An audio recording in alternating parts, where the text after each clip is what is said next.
Hey guys, tonight, we're quietly stepping through the enormous bronze doors of one of the most famous palaces in history. The sun has just disappeared beyond the Mediterranean. The city of Alexandria is slowly falling silent, and inside Queen Cleopatra's magnificent palace, the night is only beginning. Hundreds of servants move silently through endless marble hallways. Golden oil lamps flicker against polished stone walls.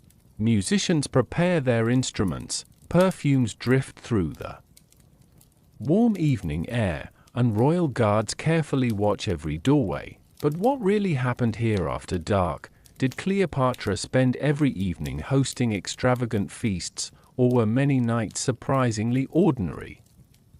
What did her servants do once the banquets ended? Where did the palace guards sleep? How were the royal bedrooms prepared? And what was it actually like to live and work inside one of the richest royal residences of the ancient world? Tonight, we'll gently explore the hidden nighttime routines of Cleopatra's palace, from luxurious royal chambers and late-night banquets to hard-working servants, secret meetings, palace security, beauty rituals, music, and the quiet moments before everyone finally drifted off to sleep. Before we begin, if you enjoy relaxing history that helps you unwind after a long day, don't forget to like the video, subscribe to the channel, and let me know in the comments where you're listening from. Tonight, now, lower the lights, get comfortable, and together, let's quietly wander through the golden halls of Cleopatra's palace after dark. The towering doors close softly behind you, muting the distant sounds of Alexandria. Outside, fishing boats bob gently in the harbor while the famous lighthouse sends its steady beam across the darkening sea. Inside, however, another world awakens. The palace is not merely a royal residence. It is a city contained within marble walls. Gardens whisper beneath date palms, fountains murmur quietly in hidden courtyards, and polished columns disappear into shadows lit only by hundreds of carefully tended oil lamps. Every step echoes gently across smooth limestone floors. Nothing here feels rushed. Even the servants move with practiced calm, almost like dancers who have memorized every hallway since childhood. A misplaced footstep or loud voice would disturb the peaceful rhythm that settles over the palace every evening. Some historians believe Cleopatra's palace overlooked the royal harbor, allowing cool Mediterranean breezes to drift through open balconies. Those breezes carry the faint scent of saltwater, mixed with jasmine blossoms growing inside carefully designed gardens. The air itself seems luxurious. Although Cleopatra is remembered today for beauty and romance, the woman who ruled Egypt was also remarkably educated. She reportedly spoke several languages, studied philosophy, mathematics, medicine, astronomy, and diplomacy. Long after the sun disappeared each evening, her palace remained a place where knowledge and politics quietly continued. Not every room glittered with unimaginable wealth. Many corridors were surprisingly practical, built for servants carrying baskets of linen, trays of food, fresh water, perfumes, or stacks of carefully rolled papyrus. Hidden staircases allowed workers to move almost invisibly, ensuring that royal life appeared effortless. That illusion required hundreds of unseen hands. Some servants were preparing elegant dining rooms.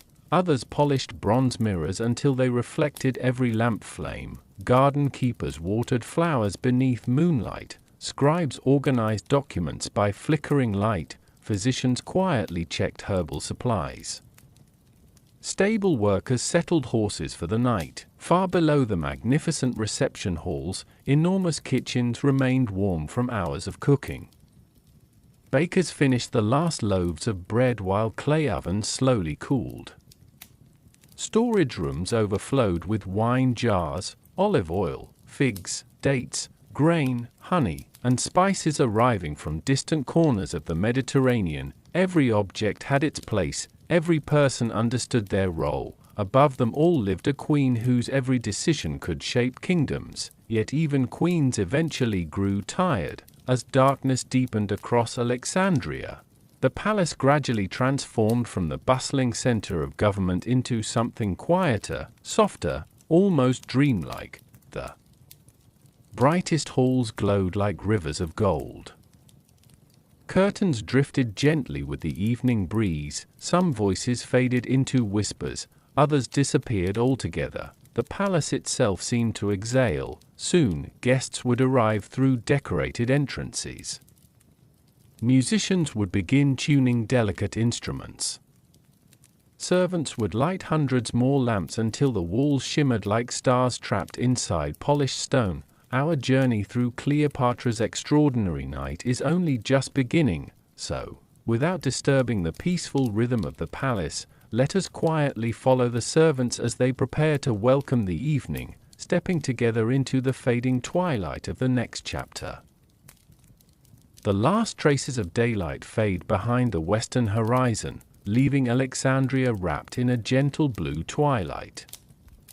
Outside the palace walls, merchants pull woven awnings over their market stalls, fishermen tie their boats along the quiet harbor, and families disappear behind wooden doors for the evening. The city's restless energy begins to soften. Inside the royal palace, however, another rhythm is just beginning. The great bronze entrance stands open for only a little while longer.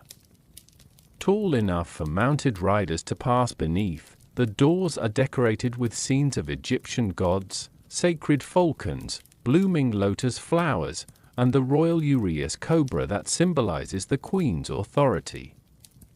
Their polished surfaces catch the final rays of the setting sun before surrendering to the glow of hundreds of oil lamps. Imagine stepping across the threshold. The air changes almost immediately. Outside, the evening smells of seawater and city streets.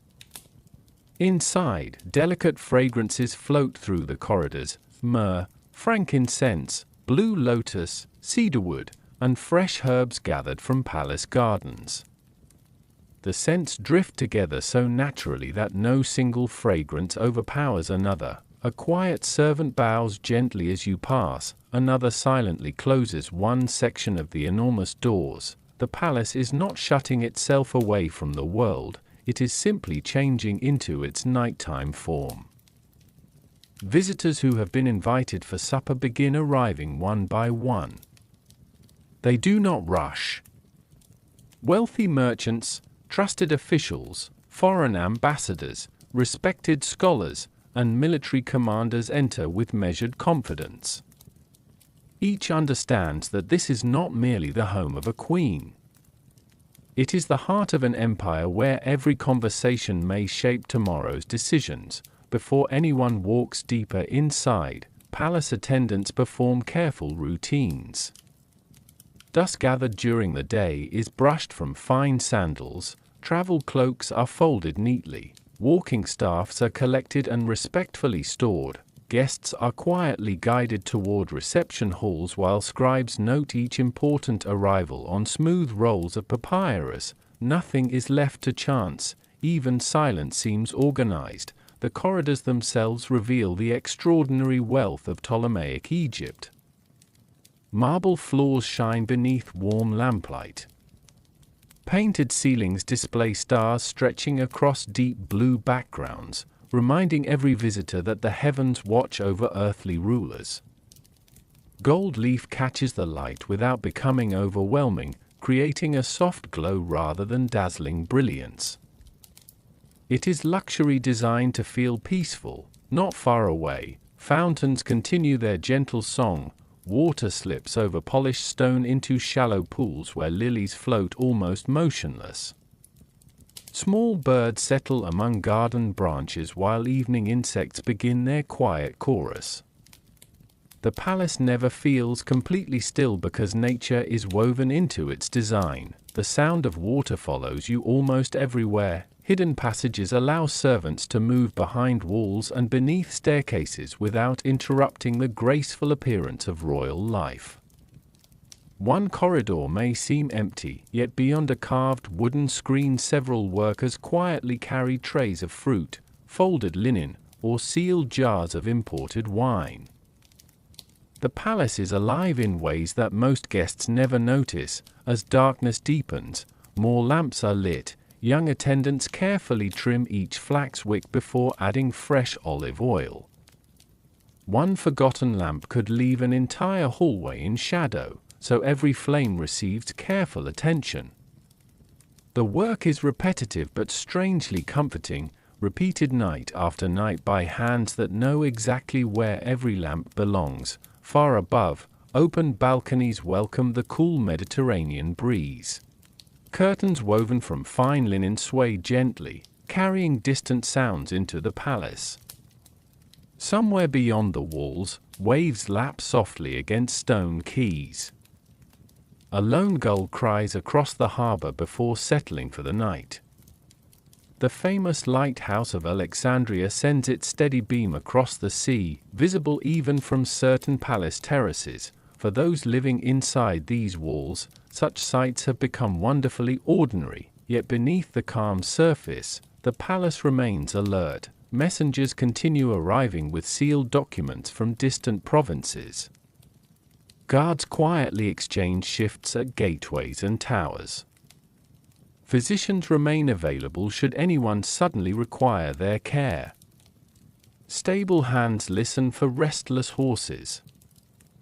Every corner of the residence continues breathing with quiet purpose. Perhaps this is what surprises us most. History often remembers only glittering banquets, legendary romance, and dramatic politics. But most evenings inside Cleopatra's palace begin with something far gentler, hundreds of ordinary people performing small, careful tasks that together create an extraordinary world. Without them, the palace would simply be marble and stone. With them, it becomes a living home. As the last invited guests disappear into the glowing reception halls, another transformation quietly unfolds deeper inside the palace. The corridors are now fully illuminated, their golden light stretching farther than the fading twilight outside. The evening has officially begun, and somewhere ahead, beyond those softly glowing hallways, countless lamps are waiting to turn the palace into a river of warm light, leading us naturally to the next chapter, where the golden hallways awaken beneath the careful hands of those who keep the night alive.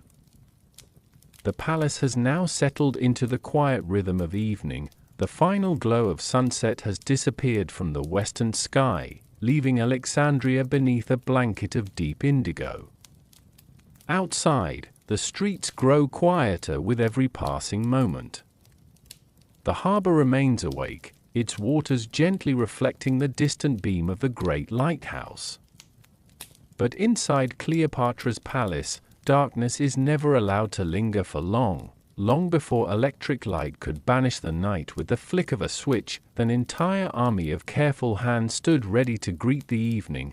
As the first stars appear overhead, young lamp keepers begin one of the palace's most important nightly routines. Each carries a bronze tray filled with small clay lamps.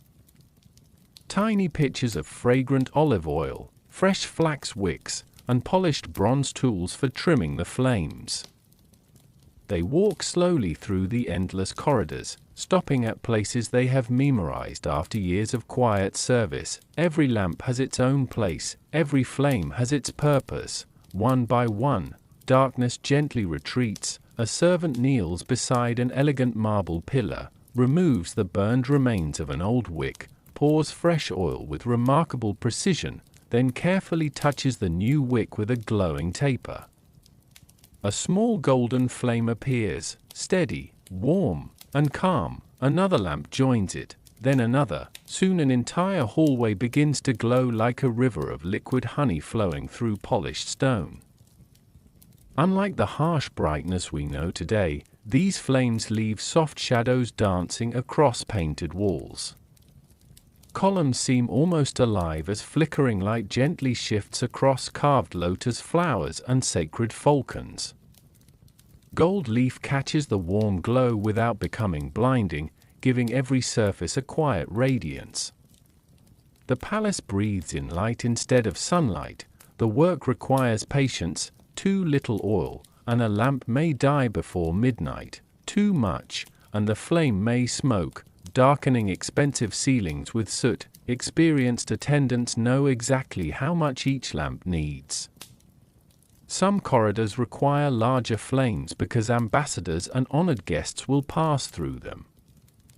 Others remain intentionally dim, creating peaceful passages where servants can move unnoticed. The lighting itself becomes a language. Bright halls welcome, soft halls whisper, hidden halls disappear almost completely into silence. Some lamps are simple clay bowls made by skilled Egyptian potters.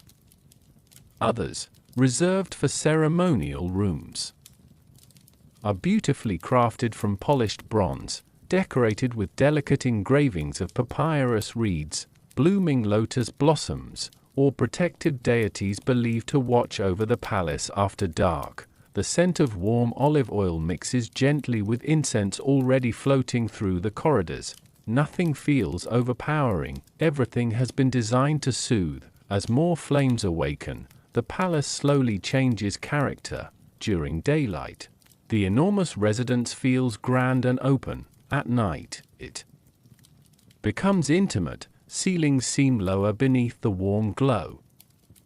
Hallways feel quieter. Every doorway invites quiet curiosity rather than loud admiration. Even footsteps soften. Leather sandals make little sound against smooth limestone, while linen robes whisper gently with every movement. Servants instinctively lower their voices, not because anyone orders them to, but because the light itself encourages calm. It is surprisingly easy to imagine falling into this rhythm. The responsibility of maintaining these lamps continues throughout the night. Small teams quietly return every hour carrying extra oil. If a breeze from an open balcony causes a flame to flicker too low, someone notices almost immediately. If smoke begins gathering near a ceiling, another attendant gently adjusts the wick before guests ever become aware. Most people will never thank them. Many visitors may never even see them. That is exactly how the palace prefers it. Invisible excellence. Meanwhile, artists who decorated these halls understood exactly how firelight would transform their work. Painted scenes of the Nile seem to shimmer as though the river itself is flowing. Golden jewelry worn by carved figures sparkles briefly before disappearing into shadow. Sacred temples painted on distant walls almost appear to move whenever the flames dance. Night reveals details that daylight cannot. Perhaps that was intentional. As you continue walking deeper into the palace, you begin noticing reflections. Bronze mirrors catch distant flames. Highly polished floors mirror rows of glowing lamps like tiny stars beneath your feet. Still fountains reflect wavering light across nearby columns, creating gentle ripples of gold that slowly drift over carved stone. It feels less like a building and more like wandering through a quiet dream. Somewhere ahead, faint music begins to drift through the illuminated corridors. A harp is being tuned. A reed flute answers with a soft, lingering note. Someone laughs quietly before falling silent once more. The palace has finished preparing its light. Now it prepares its voice. Guided by these glowing hallways, we follow the gentle music farther into the heart of Cleopatra's palace, where musicians, dancers, and entertainers wait patiently for an evening that has only just begun. The first gentle notes of the harp drift away behind you, fading into the softly illuminated corridors as another part of the palace quietly comes to life. The music may capture the attention of honored guests, but far from the elegant reception halls, behind thick limestone walls and hidden service passages, a different performance has been unfolding for hours. It is a performance without applause, without audiences, and without recognition. This is the world of the royal kitchens. As you descend a broad stone staircase, the air slowly changes. The sweet perfume of incense gives way to comforting aromas: warm bread fresh from clay ovens, roasted fowl seasoned with coriander and cumin, simmering lentils, baked onions, fragrant herbs, and honey gently warming over glowing charcoal. The palace kitchens are enormous. They are not a single room, but an entire network of bakeries, roasting halls, storage chambers, preparation tables, wine cellars, and cooling courtyards, each carefully arranged so that hundreds of meals can be prepared without confusion. Long before Cleopatra ever enters a dining chamber, nearly every detail of her evening meal has already been planned. The head steward walks slowly through the kitchens carrying a wax tablet covered with careful notes. Every ingredient has been counted. Every serving has been assigned. Every servant understands exactly where they belong. No one raises their voice. There is no frantic rushing. The rhythm is calm, practiced, almost peaceful. Large clay ovens radiate gentle heat into the evening air. Bakers remove fresh loaves one after another, their rounded tops golden from hours of careful baking. Some breads are simple and hearty, prepared for the palace staff. Others are finer, brushed lightly with olive oil and sprinkled with sesame seeds for the royal table. Nearby, another group carefully slices ripe figs, dates, pomegranates, and sweet melons brought from fertile lands along the Nile. Nothing is wasted. Every fruit is examined before reaching a serving tray. At another table, skilled cooks prepare fish caught only that morning in the Mediterranean. Others season duck, goose, or pigeon with herbs grown inside the palace gardens. Honey is added sparingly, balancing savory flavors instead of overpowering them. Contrary to popular imagination, ancient royal meals were not always endless feasts overflowing with excess. Many evenings were surprisingly balanced. Fresh vegetables, beans, lentils, cucumbers, lettuce, onions, garlic, olives, cheeses, and coarse breads appeared regularly beside richer dishes. The finest meals celebrated quality rather than sheer quantity. Egypt's fertile soil made abundance possible, but careful organization made luxury sustainable. Along one wall stand enormous storage jars taller than many servants. Each contains valuable supplies: wheat, barley, olive oil, wine, dried herbs, honey, or imported spices arriving from distant shores across the Mediterranean. Every jar is sealed carefully against moisture and pests, then marked by scribes responsible for tracking the palace's vast resources. The kitchens never simply cook, they manage an empire's pantry. Meanwhile, young servants polish bronze serving platters until they reflect the warm kitchen fires. Others fold fresh linen cloths with astonishing precision, ensuring every table appears effortless despite hours of preparation hidden behind closed doors. One elderly woman quietly tastes a simmering stew. She closes her eyes for a brief moment, a pinch more cumin, nothing else. The balance is restored. Nearby, wine attendants inspect delicate amphorae sealed with wax. Different guests receive different wines depending upon custom, rank, and occasion. Some wines have traveled hundreds of miles before reaching Alexandria, carefully protected throughout long sea voyages. As each course nears completion, runners begin carrying dishes through hidden service corridors. Guests in the banquet hall rarely witness this remarkable choreography. A platter disappears through one doorway, another arrives moments later. The dining room appears almost magical, as though food simply materializes exactly when needed.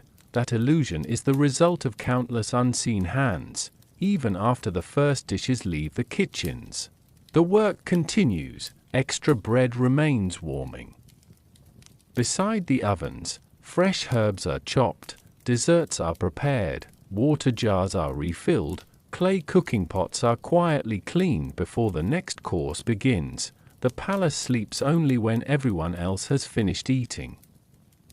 Beyond the kitchen windows, the night has grown darker. The stars now hang above Alexandria with quiet certainty, while the harbor reflects scattered points of silver beneath the watchful beam of the great lighthouse. Inside, however, the palace glows with warmth. Meals are more than nourishment here. They are diplomacy, celebration, comfort, a reminder that power can be expressed not only through armies or wealth, but through generosity shared around a carefully prepared table.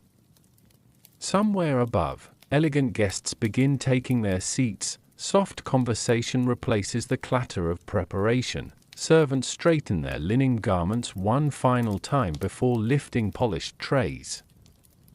The kitchens have completed their quiet masterpiece. Now, beyond the glowing dining chambers, another group patiently waits for their moment beneath the palace lights: musicians, dancers, storytellers, and performers who will transform supper into an unforgettable evening inside Cleopatra's extraordinary palace. The warmth of the royal kitchen slowly fades behind you. Freshly prepared dishes now glide through hidden corridors toward the banquet halls, where polished bronze lamps cast gentle pools of golden light across marble floors. The aroma of warm bread, roasted duck, herbs, and honey lingers in the air for only a moment before another sensation quietly takes its place: music. At first, it is almost impossible to notice. A single note rises softly from somewhere beyond a carved doorway. Then another answers it. A harp is gently adjusted. The delicate voice of a reed flute drifts through the corridor like the evening breeze crossing the Mediterranean. The palace is finding its rhythm. Contrary to the lavish spectacles often imagined in modern stories, not every evening inside Cleopatra's palace was filled with grand celebrations. Many nights were intimate, refined, and carefully measured. Entertainment was meant to soothe conversation, encourage reflection, and create harmony rather than overwhelm the senses. The musicians understand this better than anyone. Hidden just beyond the main dining chamber is a quiet preparation room where performers gather before they appear. No one speaks loudly. Fingers gently tighten harp strings. A flutist quietly tests each note before lowering the instrument once again. Another musician carefully warms the skin of a hand drum near a small charcoal brazier. Making sure the evening air has not softened its sound, each movement is patient, nothing is hurried. These are not wandering performers hoping to impress strangers. They are highly trained professionals, many serving the royal court for years, perhaps even decades. Some inherited their craft from parents who once entertained earlier members of the Ptolemaic dynasty. Experience echoes through every note they play. Nearby, dancers prepare with equal calm. Their flowing linen garments are simple yet elegant, designed to move gracefully beneath soft lamplight. Delicate collars of colored glass, gold, and faience catch the flickering flames with every gentle step.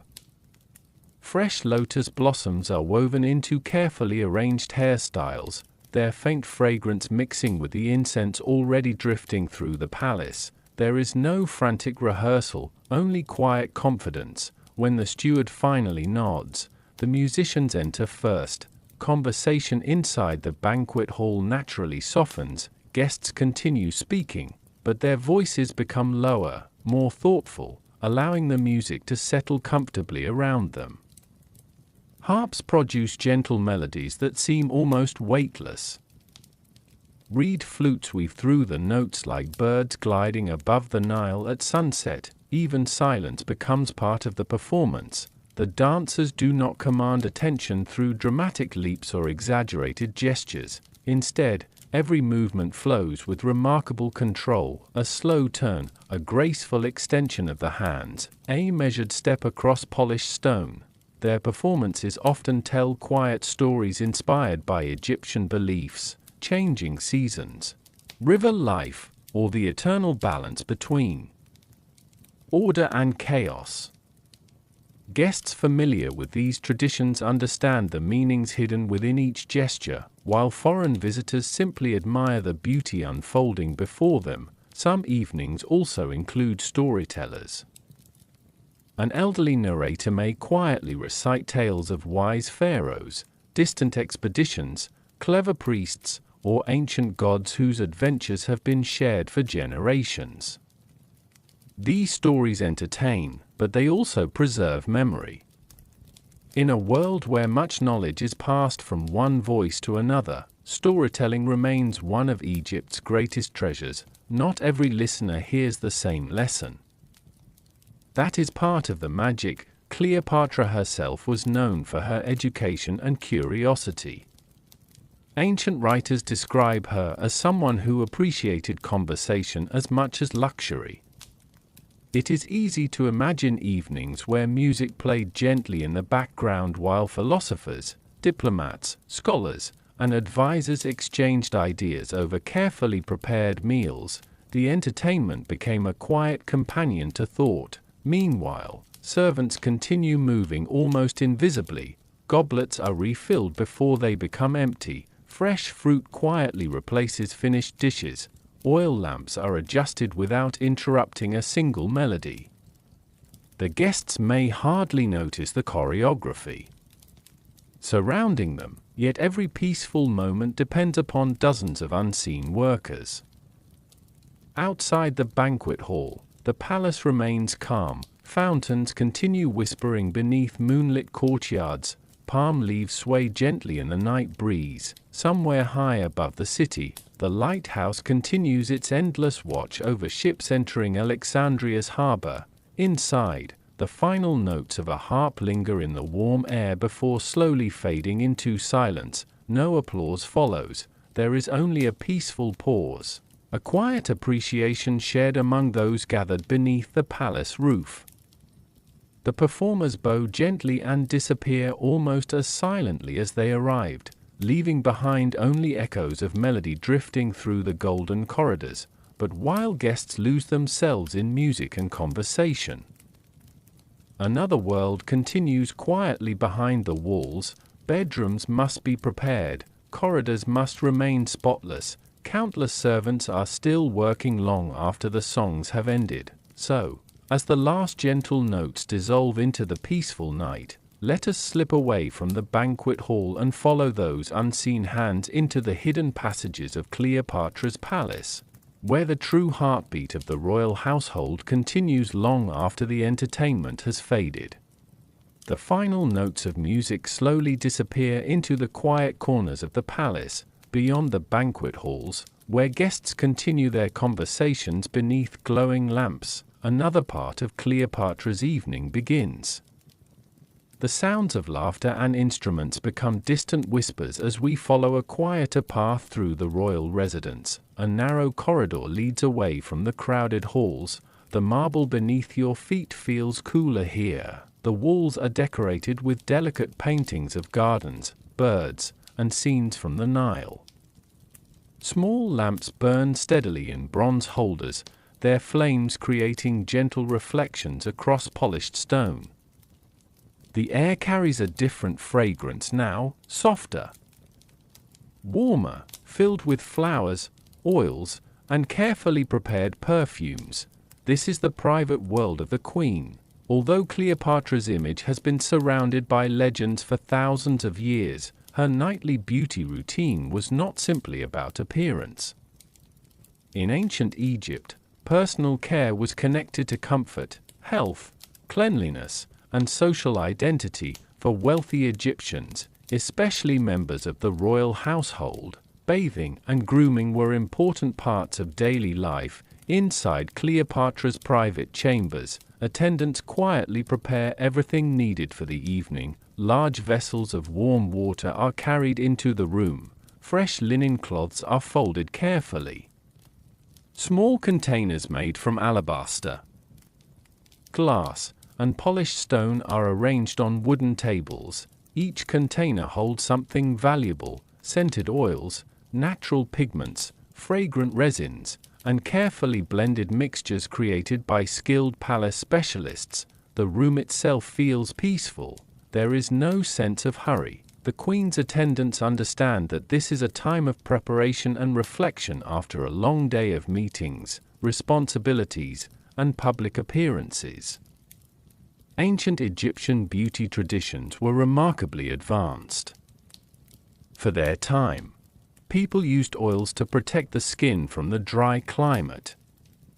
Fragrant mixtures helped create pleasant scents in an era before modern bathing products. Natural minerals were carefully ground into cosmetics used around the eyes and face. These practices were not limited only to queens. Men and women throughout Egyptian society valued cleanliness and presentation, but inside the royal palace, the materials were often rare and luxurious. Imported perfumes from distant lands could contain ingredients that traveled thousands of miles before reaching Alexandria. Spices, flowers, resins, and oils arrived through Egypt's extensive trade networks, bringing scents from regions across the Mediterranean and beyond. One of the most famous substances associated with ancient Egypt was scented oil. Unlike modern perfumes that disappear quickly, ancient fragrances were often rich and heavy, designed to remain noticeable for many hours. Oils could be applied to the skin, hair, or clothing, leaving behind a gentle trail as someone moved through the palace. The attendants working with Cleopatra would have needed great skill. Too much fragrance could become overwhelming, too little would disappear too quickly. The perfect balance required experience. Nearby, a servant carefully prepares cosmetics. Small grinding stones transform minerals into fine powders. The process is slow and delicate. Every movement matters.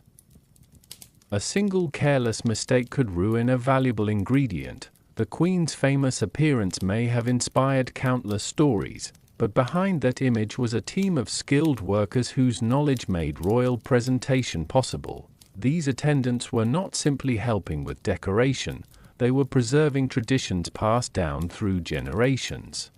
The mirrors used inside the chamber were not made from glass like those we know today. Instead, polished bronze surfaces reflected a softer, less perfect image. Perhaps this made them more intimate, encouraging people to focus not only on appearance but on the entire experience of preparation, a moment of stillness, a quiet conversation, a familiar routine at the end of a demanding day. Outside the private chambers, the palace continues moving, guards change positions, servants carry messages, kitchen workers clean the final dishes from the evening meal. But here, behind closed doors, time slows. The Queen rests after the responsibilities of ruling Egypt. The person behind the crown appears.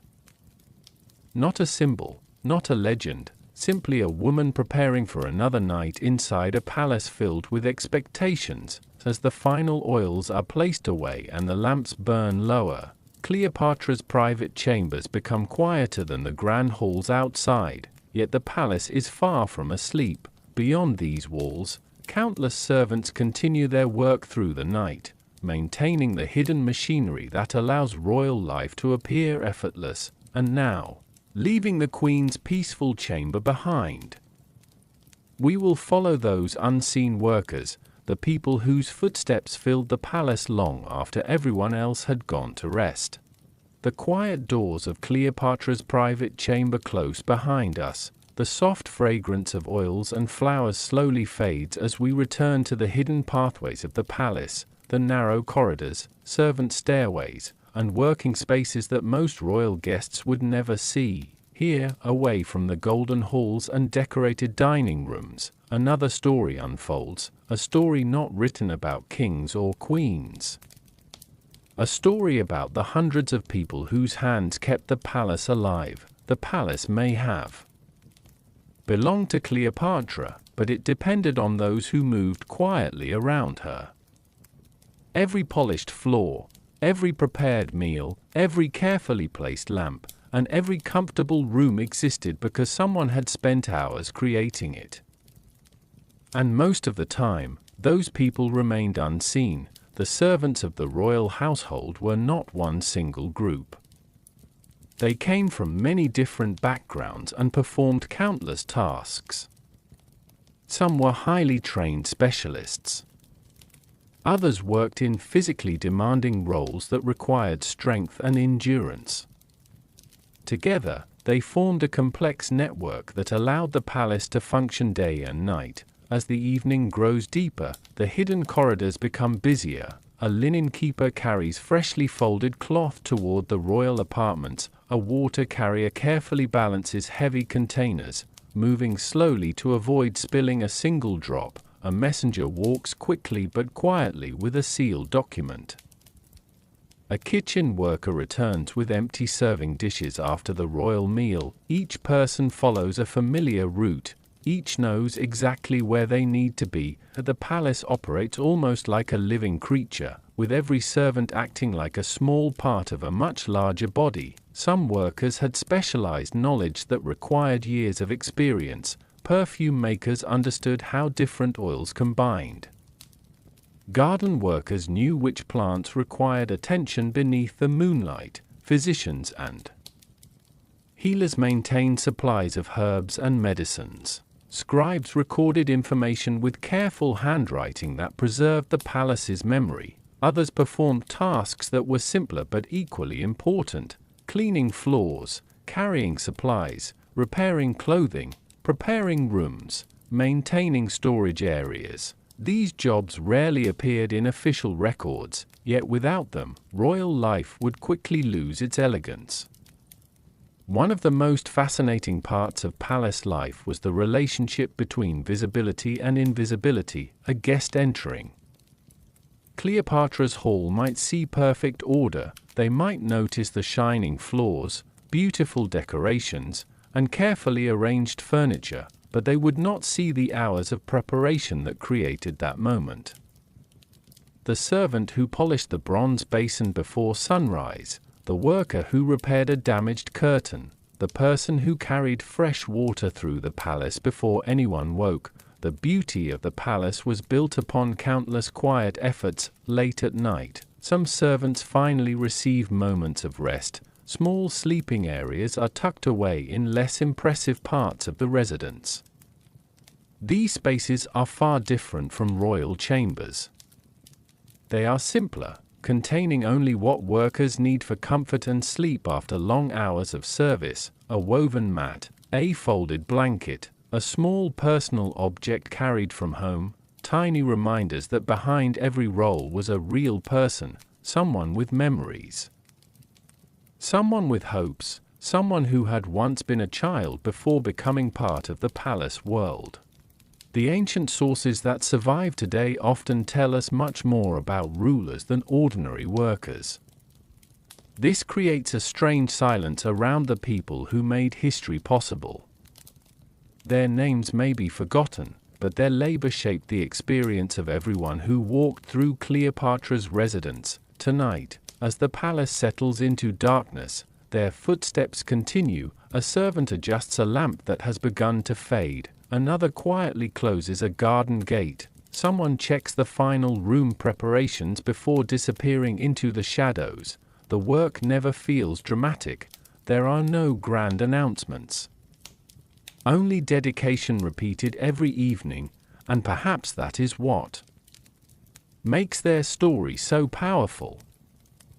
The palace was not alive because of marble, gold, or royal titles. It was alive because people cared for it, because hundreds of individuals performed ordinary tasks with extraordinary patience. As the deepest hours of night approach, these unseen workers begin to withdraw from the public areas of the palace. But even as many servants finally rest, another group remains awake, watching every entrance, listening to every sound, and protecting the sleeping heart of Egypt's royal household. The palace guards now take their place beneath the quiet stars. The hidden corridors slowly become quieter. The footsteps of servants begin to disappear into the deeper parts of the palace. Lamps burn lower in the smaller passageways, and many workers finally step away from their duties, seeking a few peaceful hours of rest. But while much of Cleopatra's palace begins to settle into silence, another group remains awake, at the entrances, along the balconies, and beside the important halls of the royal residence. The palace guards begin their long watch. Their night has only started, outside the palace walls. Alexandria sleeps beneath the stars. The harbor waters move gently against the stone docks, and the distant sounds of the city fade with every passing hour. Inside the royal compound, however, security never truly rests. The guards stand as quiet figures beneath the warm glow of oil lamps, their bronze equipment reflecting soft golden light. Their presence is not meant to create fear.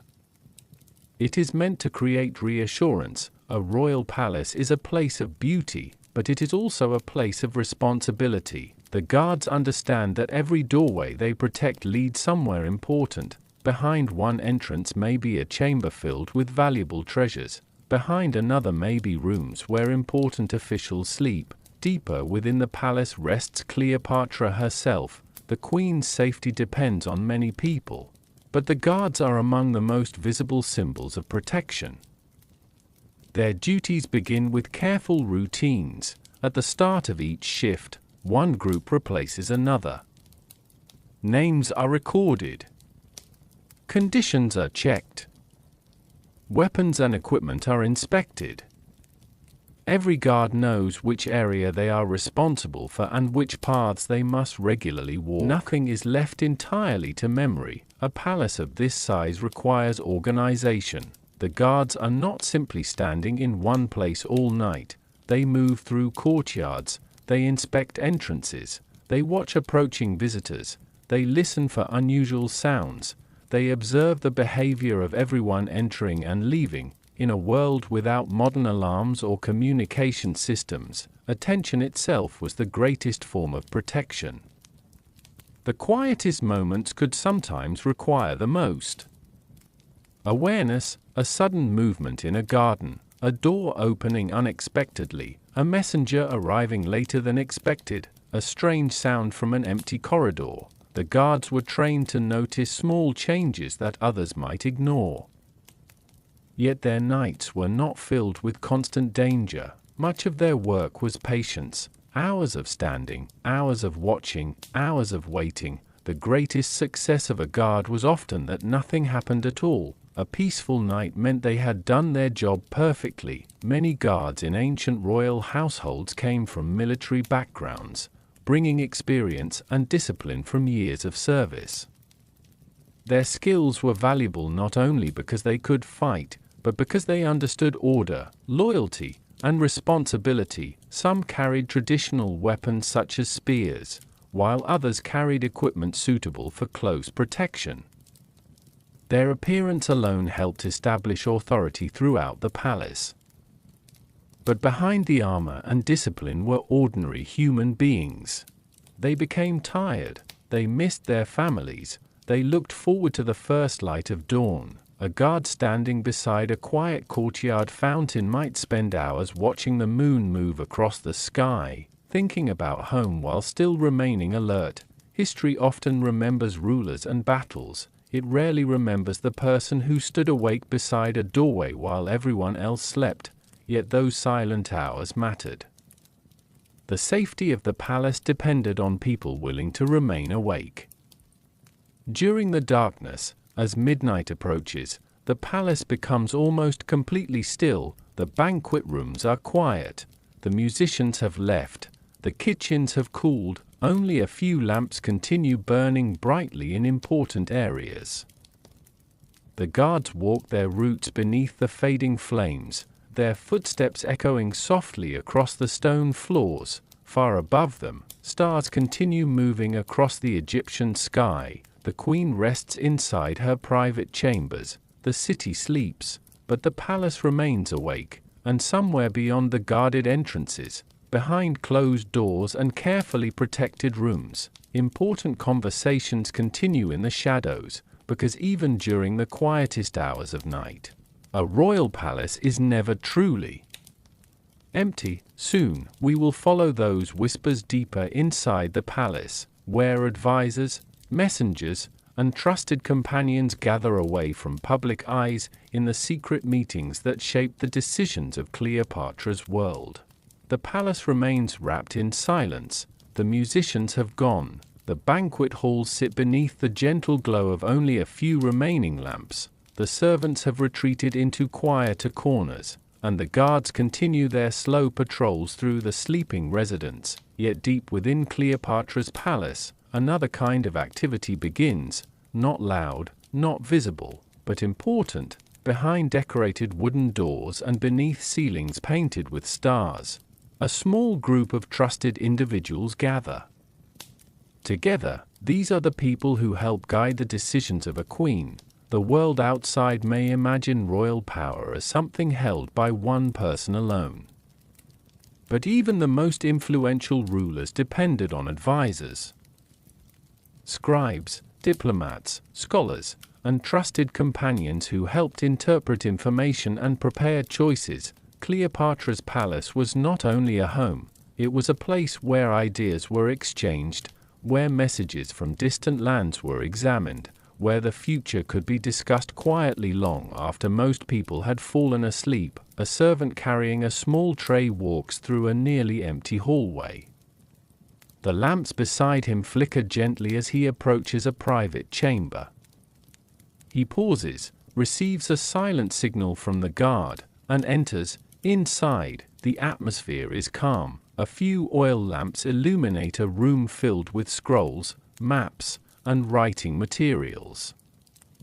Unlike the grand halls used for ceremonies, this chamber feels practical and focused. Here, information matters more than decoration. Scribes sit carefully at low tables, their hands moving slowly across papyrus. They record conversations, organize reports, and preserve important decisions. Their work requires patience because a single written message may influence events far beyond the palace walls. A messenger from another region may have arrived earlier that evening, a governor may have sent news about grain supplies along the Nile, a diplomat may have delivered a carefully worded message from a neighboring power. Every piece of information must be considered. The advisors listen, they question, they discuss, their voices remain low. Partly because it is late, and partly because important conversations require concentration. Ancient royal courts were places where trust was extremely valuable. Not everyone could enter these private discussions. Those invited had usually proven their loyalty over many years. A person allowed into such a room carried a great responsibility. They were not simply offering opinions, they were helping shape decisions that affected thousands of lives. Cleopatra herself was known by ancient writers as an educated and politically skilled ruler. Whether discussing economics, diplomacy, culture, or administration, she understood that knowledge was one of the strongest tools available to a monarch. Inside these nighttime meetings, intelligence mattered as much as wealth. A scholar might explain a complicated issue, a military advisor might discuss the condition of distant territories, a financial official might review supplies needed for the coming months. A trusted companion might offer a personal perspective that others would hesitate to share. Not every conversation would be serious. Even powerful people had moments of humor, curiosity, an ordinary human connection. A tired advisor may briefly smile after a long discussion, a scribe may pause to stretch his hand after hours of writing, a servant may quietly refill a cup of water before returning to the shadows. These small moments remind us that history was created by real people, not just famous names carved into monuments. Outside the chamber, Alexandria continues. Sleeping, the Mediterranean breeze moves through open balconies. The lighthouse continues its endless signal across the sea. The palace guards remain at their posts. The queen's residence appears peaceful from the outside. but within these walls, thoughts and decisions continue flowing like the Nile itself. Eventually, the meeting begins to come to an end. Scrolls are carefully rolled, maps are folded, lamps are trimmed. One by one, the advisors leave the chamber and disappear into the quiet corridors. The room becomes empty again, but the ideas discussed there will travel far beyond the palace. As we move deeper into the night, the palace becomes even quieter. The public spaces are now almost completely still. The hidden conversations have ended. The guards continue watching, and somewhere beyond another set of doors lies the most private area of all, the royal sleeping chambers, a place where even a queen, after carrying the weight of an empire all day, must finally rest. The private meeting chamber slowly disappears behind us. The final whispers of advisors fade into the quiet corridors, leaving only the soft sound of footsteps and the gentle flicker of oil lamps guiding us deeper into Cleopatra's palace. The public world of the Queen is ending for the night. The speeches, the decisions, the endless attention of court life, all of it slowly gives way to something far more personal: rest. Beyond carefully guarded doors lies a place few people ever entered, the royal sleeping chambers, a space where the ruler of Egypt could finally step away from the responsibilities of the crown and experience a few hours of ordinary human peace. The journey there is intentionally quiet. The corridors become narrower, the decorations become more personal. Instead of grand halls designed to impress visitors, the walls now display softer paintings of gardens, birds, and peaceful scenes from nature.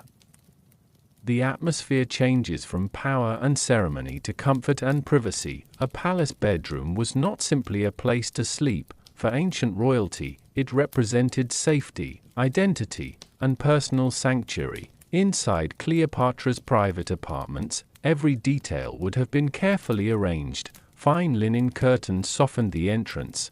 Carved wooden furniture rested against painted walls. Small tables held personal objects.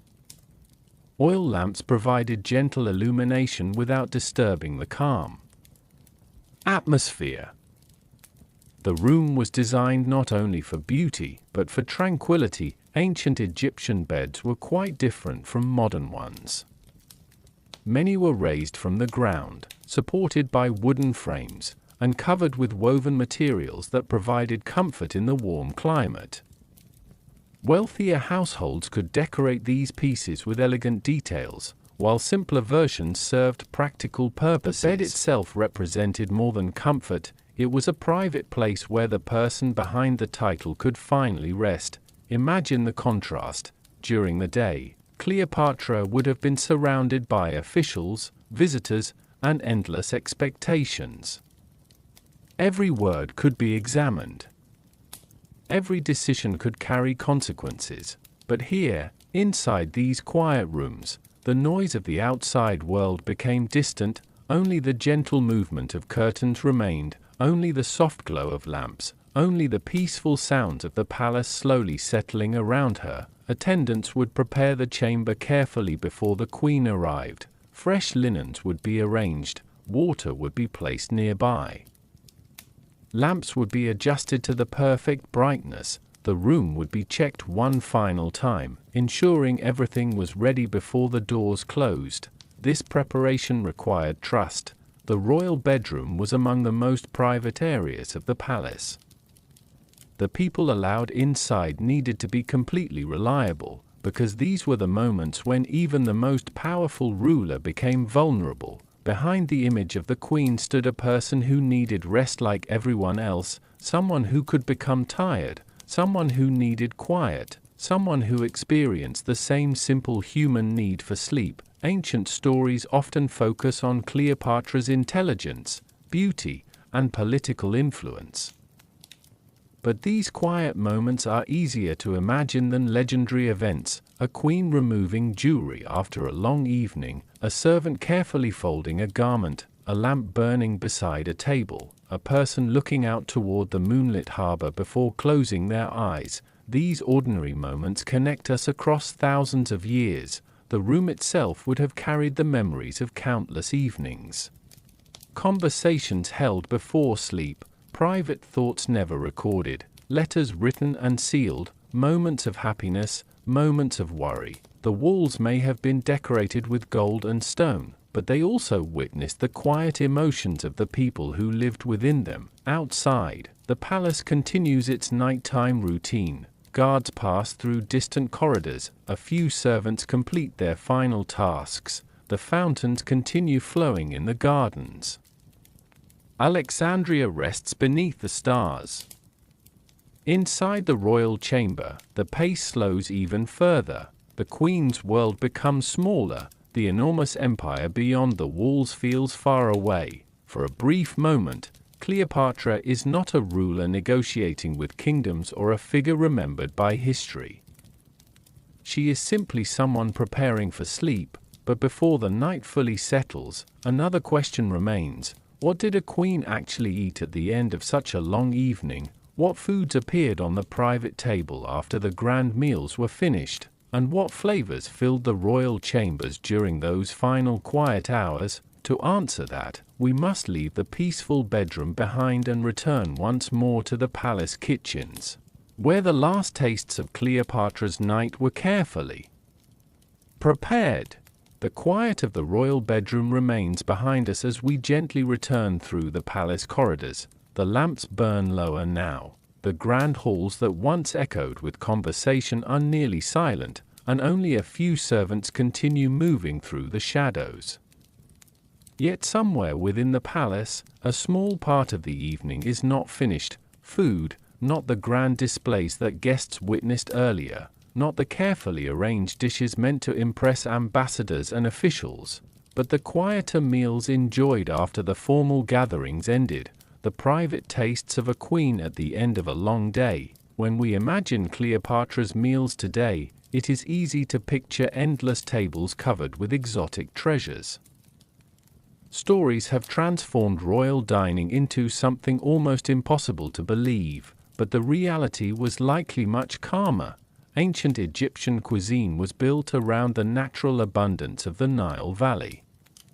The river provided fertile land, fresh fish, vegetables, grains, and fruits that supported both ordinary households and royal kitchens. Even inside the palace, food followed the rhythms of the land. Bread was one of the most important foods in ancient Egypt.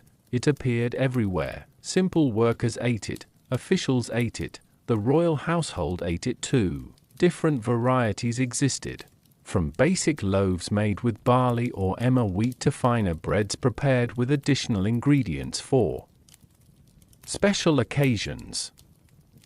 Fresh bread arriving from the palace ovens would have been warm, fragrant, and comforting after hours of royal responsibilities. Alongside bread came many other familiar foods. Vegetables grown near the Nile included onions, garlic, cucumbers, lettuce, and various greens.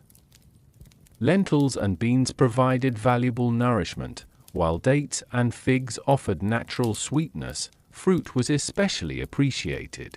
A small bowl of ripe dates or slices of pomegranate could provide a gentle ending to an evening meal. The Mediterranean location of Alexandria also brought seafood into the royal diet. Fish from the nearby waters and the Nile could appear on palace tables, prepared with herbs and spices that enhance the natural flavor. Other meats, such as poultry, were available to wealthy households, especially during important gatherings. But perhaps one of the most interesting parts of ancient Egyptian dining was not the food itself, it was the connection between food and the wider world. The royal kitchens of Alexandria received ingredients from many regions.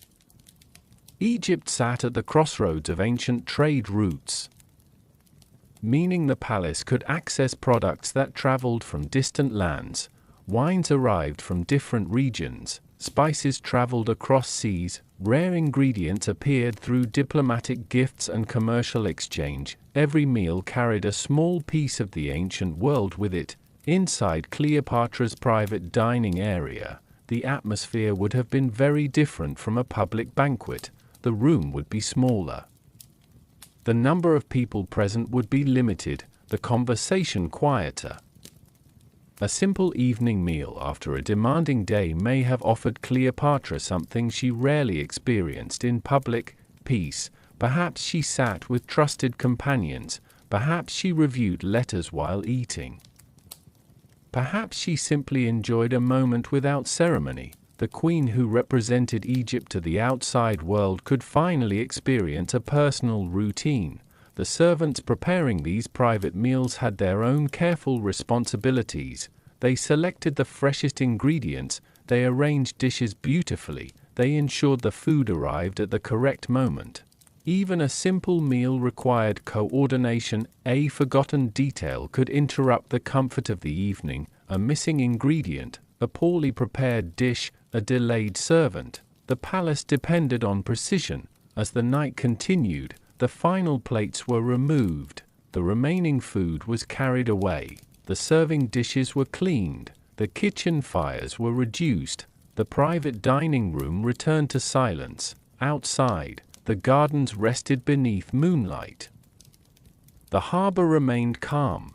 The palace continued breathing slowly. Food had finished its role for the evening, but another invisible luxury remained in the air: a fragrance, because inside Cleopatra's world, scent was not just a pleasant addition, it was a symbol of cleanliness, comfort, status, and memory. And as the palace grows quieter, we now follow the gentle trail of perfumes and oils drifting through the royal chambers, discovering another forgotten detail of life inside Cleopatra's palace after dark. The final dishes have been carried away. The private dining chamber grows silent once again, leaving behind only the faint glow of oil lamps and the gentle echo of footsteps disappearing through the palace corridors. But the night inside Cleopatra's residence still carries a presence, a scent, a memory floating through the warm air. As we move deeper into the palace, following the soft fragrance drifting from room to room, we discover another important part of ancient Egyptian life: the world of perfumes, oils, and personal luxury. In Cleopatra's time, fragrance was far more than a pleasant smell. It was connected to identity, to cleanliness, to social status, to the feeling of entering a carefully prepared space. A person could be remembered by their scent just as much as by their clothing or voice. Inside the royal palace, perfume making was considered a highly skilled craft. Creating the right fragrance required patience, knowledge, and access to valuable ingredients from across the ancient world. Small containers made of alabaster, glass, ceramic, and stone held carefully blended oils. Each one contained a different combination of natural materials gathered from distant lands: flowers, resins, herbs, spices, wood extracts. These ingredients traveled through ancient trade routes before reaching Alexandria, where palace specialists transformed them into luxurious mixtures. One of the most fascinating things about ancient perfumes is that they were not like modern sprays. They were usually oil-based. The fragrance was gently applied to the skin, hair, or clothing, allowing the scent to slowly release over many hours. A small amount could last throughout an entire evening. The palace would have contained rooms dedicated to storing these precious substances. Cool, protected spaces helped preserve delicate ingredients and prevented valuable oils from losing their quality. Servants responsible for these collections needed great attention to detail. They carefully measured ingredients, they protected containers, they remembered which mixtures belonged to which purpose. A mistake could ruin a rare and expensive preparation. Some fragrances were designed for personal use. Others were used to welcome guests, prepare rooms, or create a specific atmosphere during important gatherings. Imagine walking through Cleopatra's palace at night. A guest might first notice the warm scent of burning incense near an entrance, then the softer fragrance of flowers growing in a courtyard, then the subtle aroma of oils carried by servants moving quietly through the halls. The palace itself had a personality created through scent. Ancient Egyptians also valued oils because they protected the skin in a dry climate. After bathing, applying oils helped maintain comfort and softness. For people who spent time outdoors beneath the Egyptian sun, this was not merely decoration, it was practical care. Royal households simply had access to more refined and rare versions. The Queen's collection would likely include beautifully crafted containers and carefully prepared blends, showing both wealth and appreciation for traditional Egyptian craftsmanship. But luxury inside the palace was not only about expensive objects, it was also about creating an experience, the feeling of clean linen, the glow of lamps, the sound of flowing water, the fragrance of flowers, the comfort of a carefully prepared room. Every sense was considered. This attention to atmosphere explains why ancient Egyptian palaces were designed so carefully. They were not just buildings filled with valuable items. They were environments created to influence emotion. A room could feel peaceful, a hallway could feel welcoming, a private chamber could feel safe, and fragrance played an important role in creating those feelings. As the night grows older, the perfume rooms become quieter. The servants carefully close containers and return precious oils to their storage places. The last incense burners are adjusted. The remaining scents slowly blend with the cool night air entering from open balconies. Outside, the gardens continue releasing their own natural fragrances: jasmine, lotus blossoms, fresh greenery after evening watering. The palace and nature become impossible to separate. The Queen's world may appear distant from ours, but these small details create a surprising connection. People thousands of years ago cared about comfort. They wanted pleasant surroundings. They wanted moments of beauty after difficult days. They wanted their homes to feel peaceful, and perhaps that is why the memory of Cleopatra's palace remains so fascinating, not only because of its power or wealth, but because of the small human details hidden inside its walls. As the fragrance of the palace settles into the quiet darkness, another place still remains awake: the kitchens. Even after the royal meals are finished, the workers who prepared them must continue their duties. So now, we leave the scented chambers behind and return once more to the warm glow of the palace kitchens, where the final work of the night is still being completed. The sweet fragrances of oils and flowers slowly disappear as we move away from the private chambers. The palace grows quieter with every step. The grand halls remain softly illuminated, but many rooms have now fallen into peaceful darkness. Only a few lamps continue burning along the main corridors, guiding the final workers of the night. Yet deep within Cleopatra's palace, there is still warmth, still movement, still life. The royal kitchens are not finished. While guests have returned to their chambers and the Queen has begun her evening of rest, the people responsible for creating the night's meals continue their careful work. The kitchen after dark is a completely different world. During the evening meal, it was a place of activity and coordination. Now, after the final dishes have been served, it becomes a place of cleaning, organizing, and preparation for tomorrow. The great clay ovens that once filled the room with heat now glow softly as their flames begin to fade. A baker removes the last remaining loaves from the warmth. A cook carefully covers leftover ingredients. A servant carries away empty bronze trays. The sounds are quieter now, no rushing, no crowded movement. Only the gentle rhythm of people completing tasks they have performed countless times before. Ancient royal kitchens required enormous organization. Food storage had to be managed carefully because the palace depended on large supplies of grain, oil, wine, vegetables, and preserved foods. Every container represented planning and responsibility. Large storage jars lined the walls. Some held wheat and barley, others contained olive oil, honey, dried fruits, or wine. Each one was valuable, each one needed protection. A careless mistake could spoil precious supplies, affecting not only the royal household but the many servants and workers who depended on the palace kitchens every day.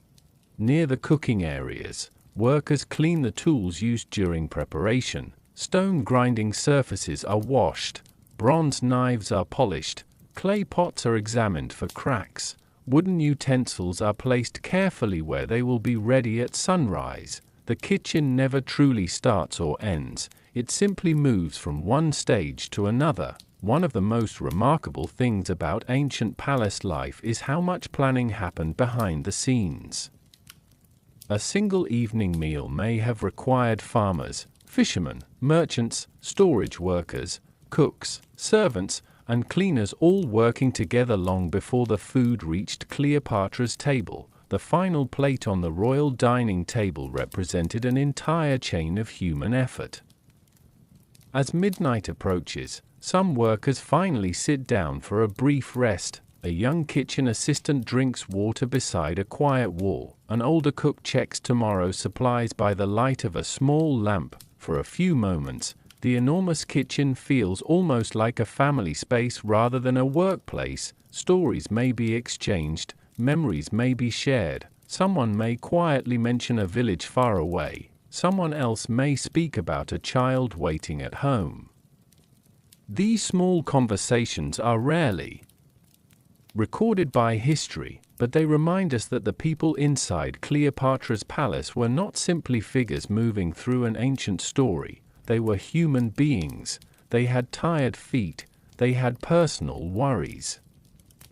They had moments of happiness. The kitchen workers carried responsibilities, but they also carried lives beyond the palace walls. Eventually, the final cleaning is completed, the fires are covered, the lamps are reduced, the doors are secured. The great kitchen that fed an entire royal household finally begins to rest. But not everyone who works inside the palace has the same schedule. Some servants continue through the deepest hours of night. Some must prepare rooms before dawn. Some must respond if the queen requires assistance, and among these workers are people whose duties are often overlooked. The palace maids. Their work was quieter than the cooks and less visible than the guards, but they played a vital role in maintaining the private world of royalty. As the kitchen falls silent, we follow the last servants carrying their lamps through the corridors, toward the rooms where another group of dedicated workers continues their long night inside Cleopatra's palace.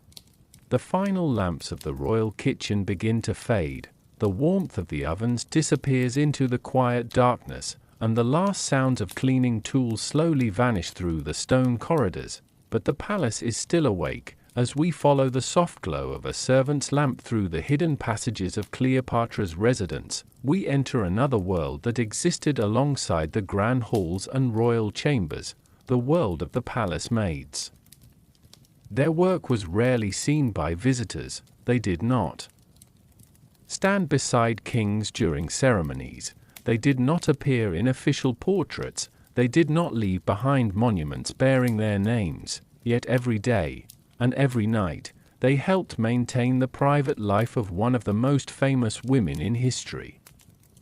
The duties of palace maids were often connected to the personal spaces of the royal household.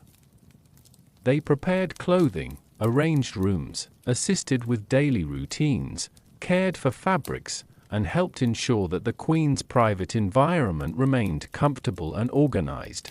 Their work required trust. A person entering royal rooms carried a great responsibility. They handled valuable items.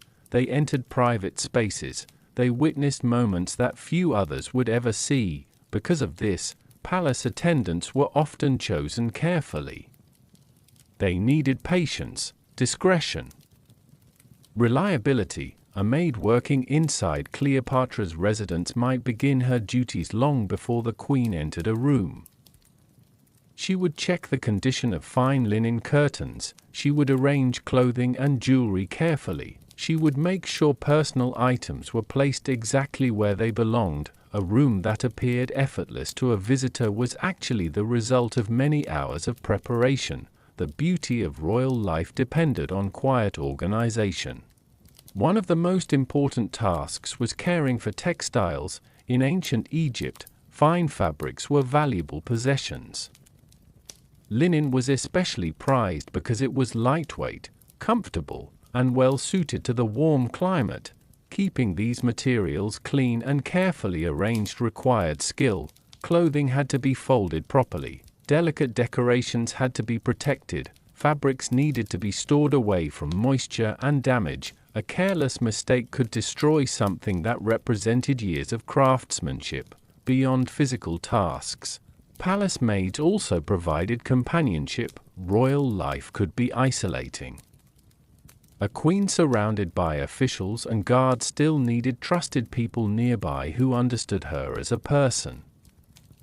A familiar attendant could offer comfort after a difficult conversation. A quiet presence could make a long evening feel less lonely. These small human connections are often missing from historical stories, yet they may have been some of the most important relationships inside the palace. The night hours created their own challenges. While guests slept and public rooms became empty, maids continued moving through the private areas of the residence. They checked rooms, prepared supplies, carried water, adjusted lamps, ensured everything would be ready when morning arrived. Their footsteps became part of the palace's nighttime sounds, a soft movement behind a curtain, the quiet opening of a wooden door, the gentle placement of a fresh cloth on a table. Small actions repeated hundreds of times. The work could be tiring, hours spent standing, long walks through enormous buildings, responsibilities that continued even when everyone else wanted rest. But there were also moments of beauty. A maid walking through a moonlit garden while carrying folded linen, a quiet conversation with another worker during a short break, the peaceful sight of fountains reflecting stars, the simple satisfaction of completing a task well. Life inside the palace was not only about wealth and luxury, it was also about ordinary people creating moments of comfort. As the deepest part of night approaches, many palace maids finally begin finishing their duties. The private chambers are prepared, the clothing is arranged, the final lamps are checked. The rooms of the queen remain peaceful. Their work is complete for now, but the palace still has one final layer of protection. Even the most trusted servants cannot guard against every possibility. That responsibility belongs to those who remain awake through the darkest hours, the guard stationed closest to the sleeping queen. So we leave the quiet footsteps of the palace maids behind and move toward the most protected rooms in Cleopatra's residence, where loyalty, silence, and vigilance meet beneath the Egyptian night sky. The quiet footsteps of the palace maids slowly disappear into the sleeping corridors. The folded linens are placed away. The final lamps near the private chambers are adjusted. The rooms are prepared. And now, inside Cleopatra's palace, the deepest hours of night begin. This is the time when the world outside becomes almost completely silent. The streets of Alexandria rest, the harbor grows still. The voices of the day are replaced by the gentle sounds of wind moving through gardens and waves touching the distant shoreline. But around the queen's private chambers, the palace never fully sleeps, because even in moments of peace, protection remains beyond the decorated doors of Cleopatra's sleeping quarters. Trusted guards maintain their quiet watch.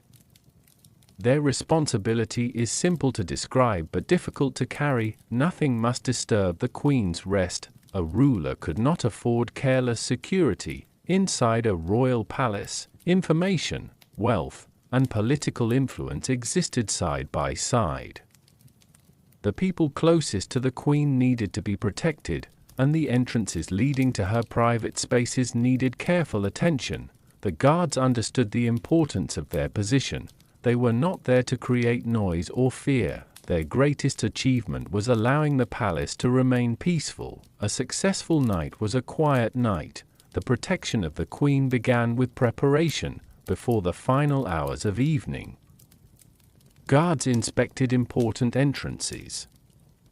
They checked pathways, confirmed assigned positions, and ensured that communication between different areas of the palace remained possible. Every person had a role, every location mattered. Some guards remained near the outer entrances, watching anyone approaching the palace. Others protected interior passages. The most trusted individuals stayed closest to the private royal areas. The system depended on awareness, a visitor arriving unexpectedly, a servant moving through an unusual corridor, a message delivered at an unusual hour. Even small details could attract attention, but most nights, the guards experienced something far less dramatic: waiting. Hours passed. Slowly, a guard might stand beside a marble column watching shadows move across the courtyard. Another might walk through a quiet hallway where only the sound of his own footsteps could be heard. Another might look toward the stars above Alexandria and think about how many generations had watched the same sky. These moments remind us that ancient security was not only about weapons, it was about patience, discipline, responsibility, the ability to remain focused when nothing seemed to happen. Inside the royal chamber, Cleopatra would have been surrounded by carefully prepared comfort, soft linen, a controlled temperature, gentle lamplight, trusted attendants nearby if needed. But outside those doors stood the people who ensured that comfort remained possible. The relationship between rulers and protectors was built on trust. A queen had to believe that those around her would remain loyal even during the most vulnerable hours of the night. A guard had to understand that their duty extended beyond simple obedience. They were protecting a person, not just a title, not just a symbol, not just the ruler of Egypt. As the night moves deeper toward its quietest point, the palace enters a strange balance. Almost everyone is asleep, almost everything is still, yet the resident remains alive through small movements: a guard changing position, a servant carrying a message, a lamp being refilled, a distant fountain continuing its endless flow. The palace breathes quietly. Beyond the walls, Alexandria dreams beneath the moon. The lighthouse continues shining over the sea. The Nile continues its journey through Egypt. And inside the palace, Cleopatra rests while hundreds of unseen efforts protect her peaceful night. But the darkness also carries another kind of activity. Not every important moment happens in public halls or official meetings. Ancient Egyptians lived with a deep connection to the unseen world. The stars above, the gods they worshipped, and the beliefs surrounding sleep and dreams all influenced how people understood the night. As the guards continue their silent watch, we now turn our attention away from protection and toward something more mysterious: the nighttime beliefs that surrounded Cleopatra's world and shaped the way ancient Egyptians viewed darkness itself. The guards continue their silent watch. Their footsteps echo softly through the palace corridors, while beyond the walls of Alexandria, the world rests beneath a sky filled with countless stars. For the people of ancient Egypt, the night was never simply an absence of sunlight. It was a meaningful time, a moment when the visible world became quieter and the unseen world felt closer. As we move away from the guarded royal chambers and look upward toward the dark Egyptian sky, we begin to understand something important about Cleopatra's world. The night itself carried stories. For thousands of years, Egyptians observed the heavens with remarkable attention. The stars were not just distant lights.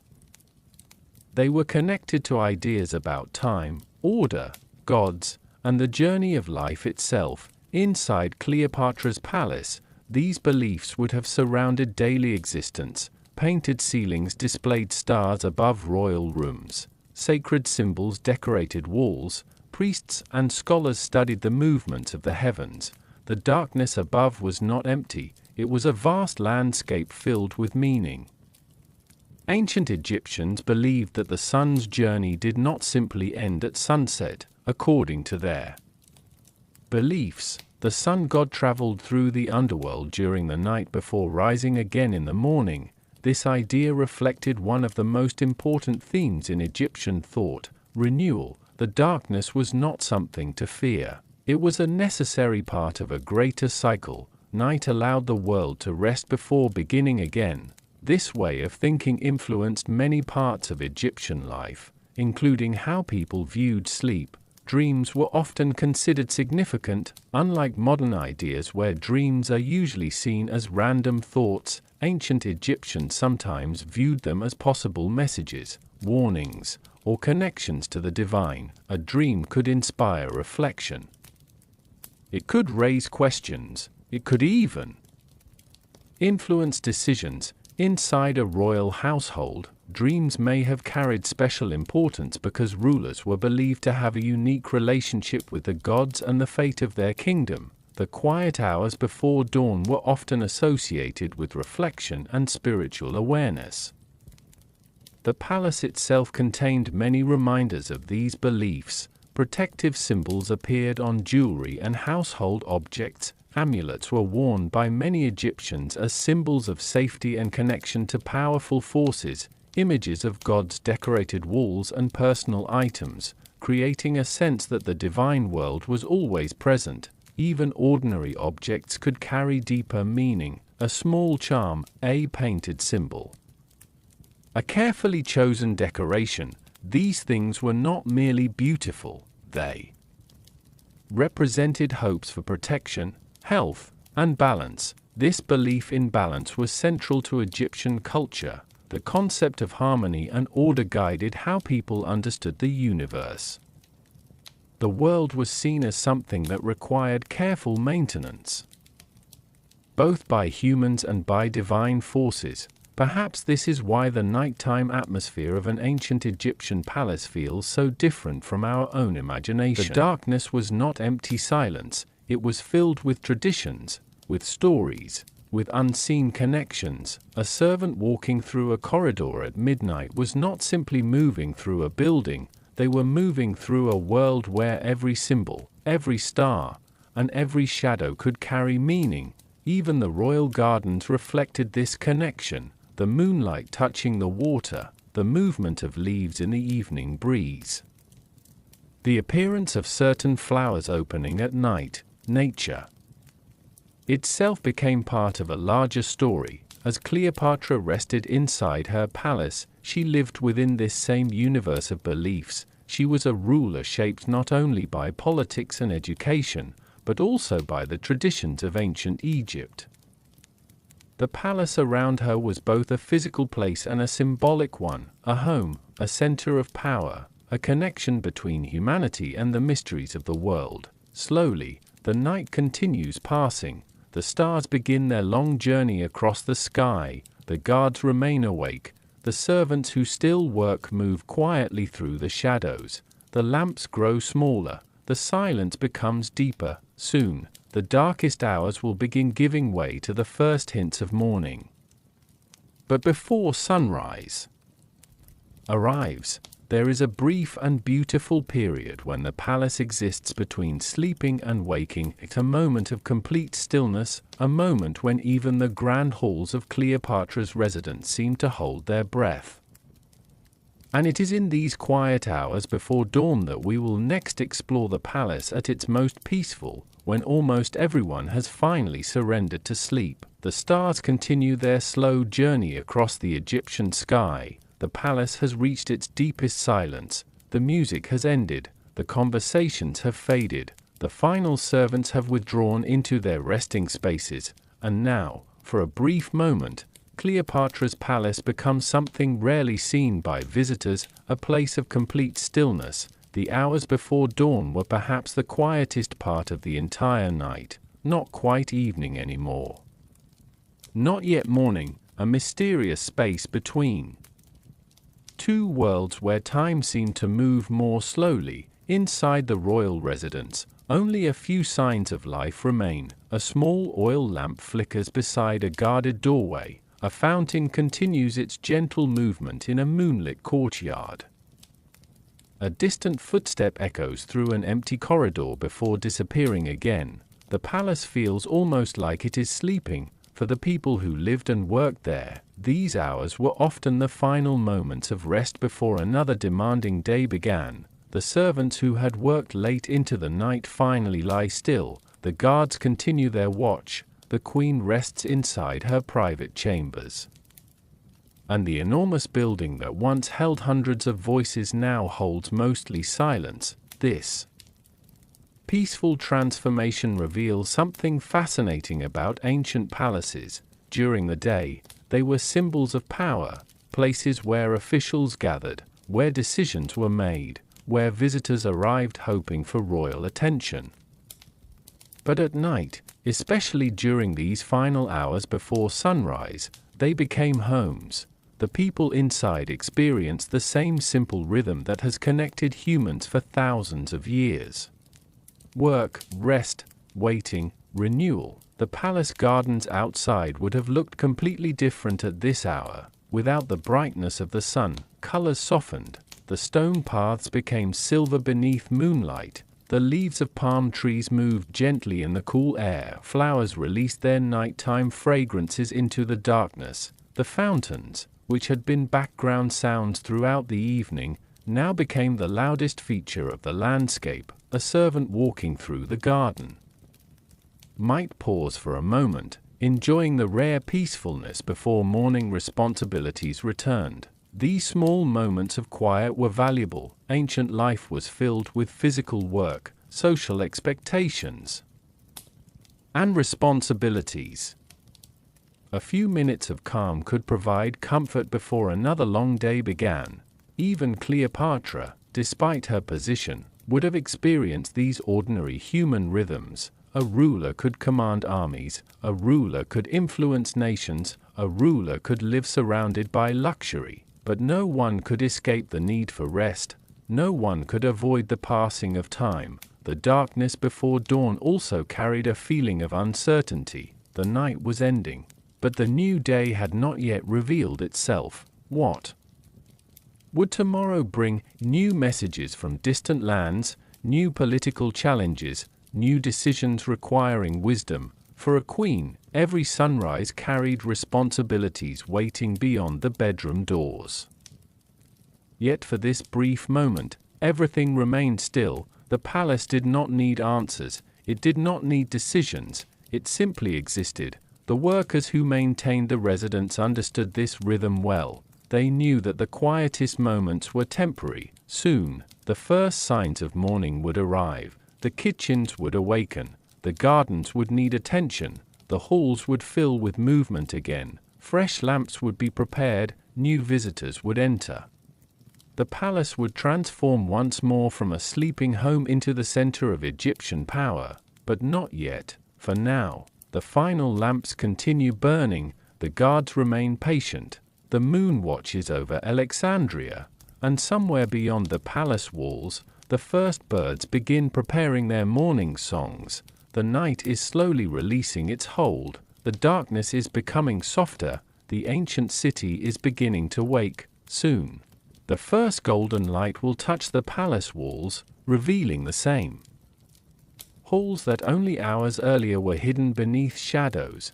And as that first light approaches, we will follow the quiet awakening of Cleopatra's palace, the moment when servants return, fires are relit, and a new day begins inside one of history's most legendary royal homes. The quiet hours before dawn are finally beginning to disappear. The endless darkness above Alexandria slowly softens.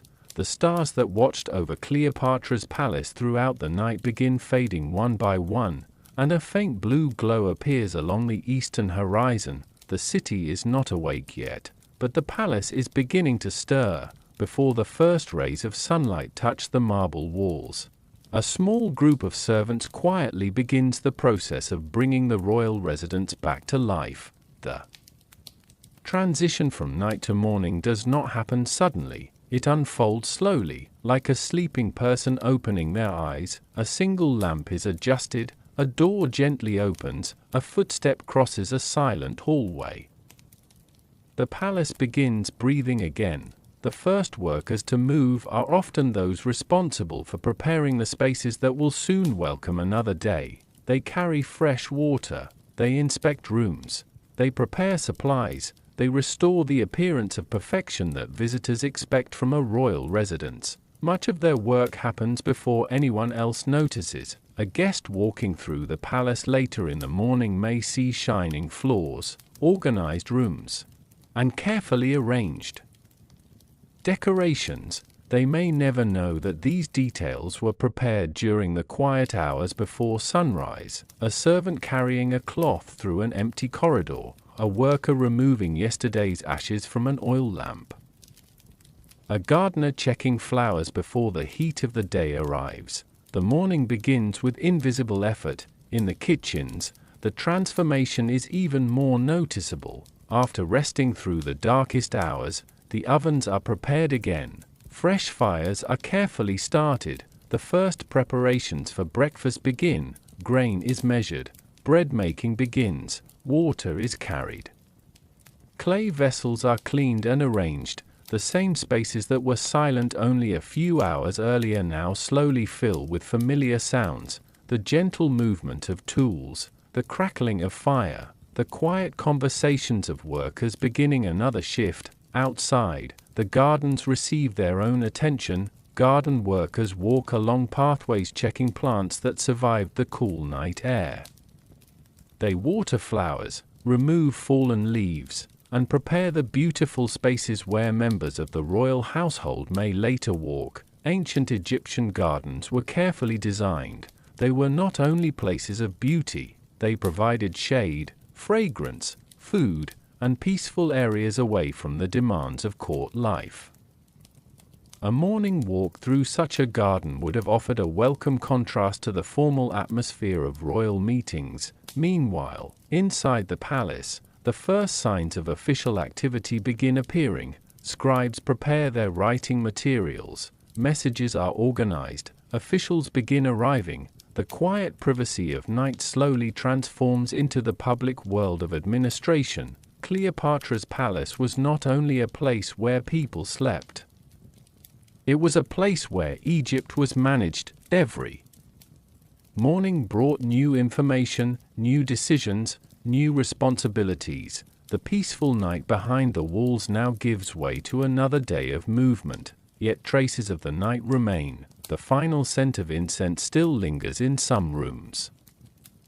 The last lamps continue glowing until sunlight makes them unnecessary. The quiet corridors still remember the footsteps of guards and servants who worked while others rested. Morning does not erase the night, it simply continues the story. For the people living inside Cleopatra's palace, every sunrise represented a new beginning, a chance to continue familiar routines, a chance to solve new problems, a chance to create another day of royal life. As the first golden rays finally reach the upper walls of the palace, Alexandria awakens around it. Ships begin moving in the harbor, markets prepare to open, voices return to the streets, the city becomes alive again. And inside the palace, the final workers of the night step away from their duties. Their long hours are ending, a new group begins taking their place. The palace has awakened. But before we leave this ancient night behind, there are still a few final moments to witness, the last traces of darkness disappearing from Cleopatra's residence and the quiet conclusion of a journey through one extraordinary night in history. The first light of morning has begun touching the highest walls of Cleopatra's palace. The darkness that covered Alexandria for so many hours slowly retreats, leaving behind only the final traces of the night. The lamps that guided servants through quiet corridors are no longer needed. The guards who stood awake for hours prepare to complete their watch. The workers who carried the responsibilities of the night begin stepping away. The palace has survived another evening, but before the full brightness of day arrives, there is a final moment worth noticing, the peaceful ending of the night. These final hours reveal something that is often forgotten about royal life. A palace was not only built from marble, gold, and impressive decorations, it was built from countless small actions performed by ordinary people. Every night inside Cleopatra's residence depended on hundreds of quiet decisions: a guard remaining alert at a doorway, a servant preparing a room, a cook preserving supplies, a maid arranging fabrics, a scribe recording information, a worker carrying water through a silent hallway. Together, these small efforts created the world that surrounded the queen. As the morning approaches, the palace begins reviewing itself. The final night duties are completed, rooms are checked, important areas are secured, supplies are organized, everything is prepared for the activity that will soon fill the residence. The guards exchange quiet words as one group prepares to leave and another begins the next shift. Their long hours are ending. For many of them, the night was uneventful, and that was exactly the goal. A peaceful palace meant they had succeeded. They had protected the queen. They had protected the people inside. They had protected the fragile balance of royal life. Nearby, servants who worked through the darkness finally returned to their own resting places.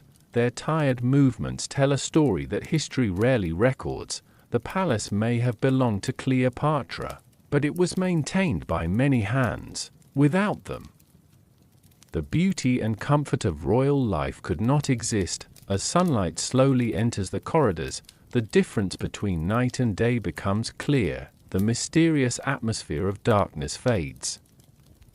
The palace becomes visible again. The grand halls return to their daytime purpose. The spaces that felt private and secret only hours earlier become places of movement and activity. Officials arrive, messages are delivered, visitors prepare to enter. The rhythm of royal life begins again. Yet something about the night remains. Perhaps it is the memory of quiet conversations behind closed doors. Perhaps it is the scent of perfume still lingering in the air. Perhaps it is the knowledge that while the world slept, an entire hidden system continued working. This is what makes ancient palaces so fascinating. The famous moments of history usually happen in the daylight. Treaties are signed. Speeches are given. Important meetings are recorded. But behind those moments are the quieter hours that made everything possible. The nights of preparation, the nights of waiting, the nights when countless unnamed people kept the world moving. Cleopatra's palace was not simply a place where a famous queen lived, it was a living environment filled with different experiences. For the queen, it was a home and a center of power. For advisors, it was a place of decisions. For guards, it was a place of responsibility.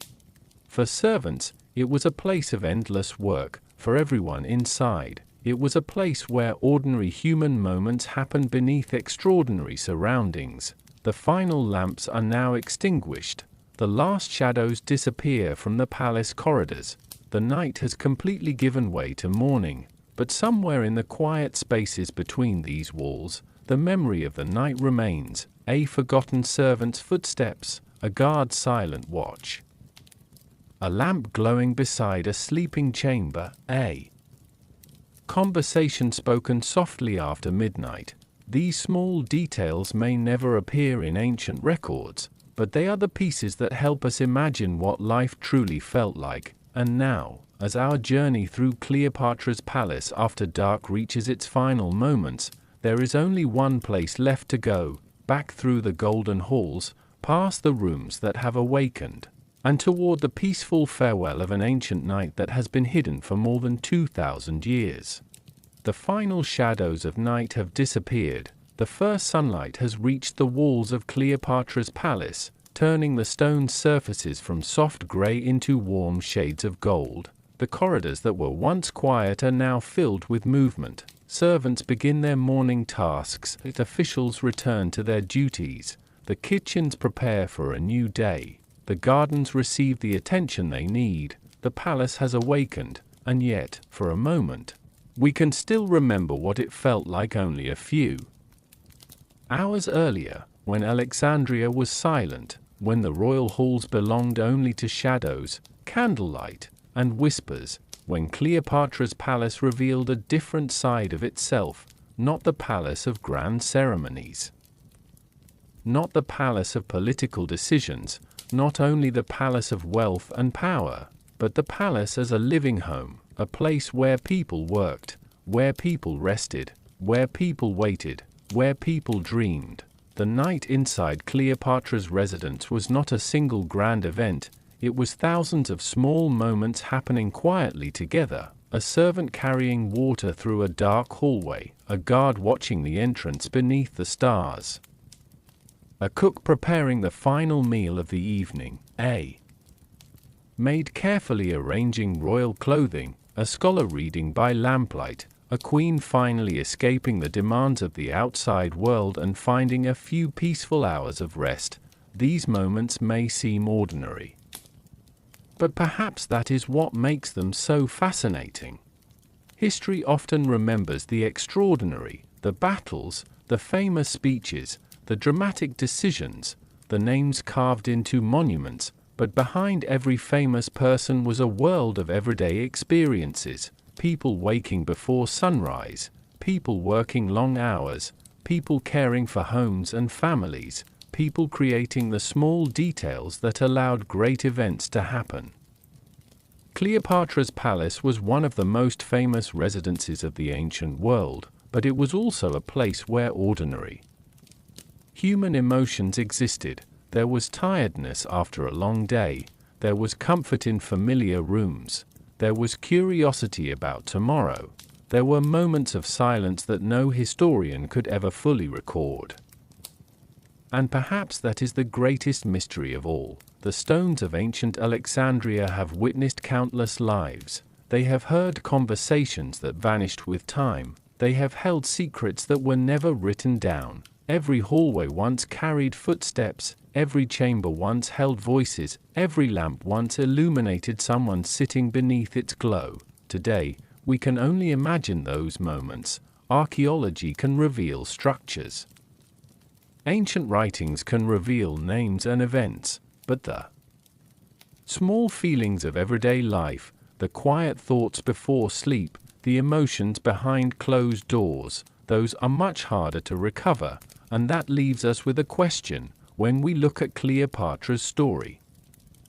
Are we seeing the complete picture, or are we only seeing the pieces that survived? How many ordinary nights disappeared into history without anyone recording them? How many conversations, dreams, hopes, and worries were carried away by time, perhaps somewhere beneath the sands of Egypt, hidden among forgotten ruins?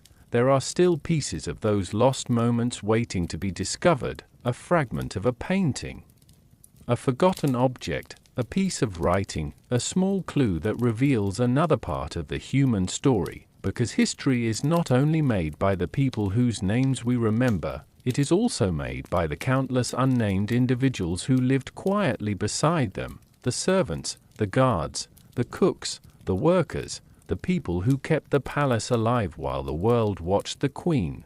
And so, as our journey through Cleopatra's palace after dark comes to an end, we leave behind the marble halls of Alexandria. The lamps have gone out, the doors have opened, the morning has arrived, but somewhere in our imagination, that ancient night continues, the sound of distant footsteps, the gentle movement of curtains, the glow of a small oil lamp beside a quiet room, a palace resting beneath the Egyptian stars. More than 2,000 years have passed since Cleopatra walked those halls, yet the questions remain. What other hidden nights are waiting beneath the surface of history? What forgotten stories are still sleeping in the silence of the past? And when we look deeper into ancient civilizations, will we discover that the people who lived thousands of years ago were not so different from us? After all, perhaps tomorrow night, we will open another forgotten doorway, and quietly step into another world lost to time. Good night from ancient Alexandria.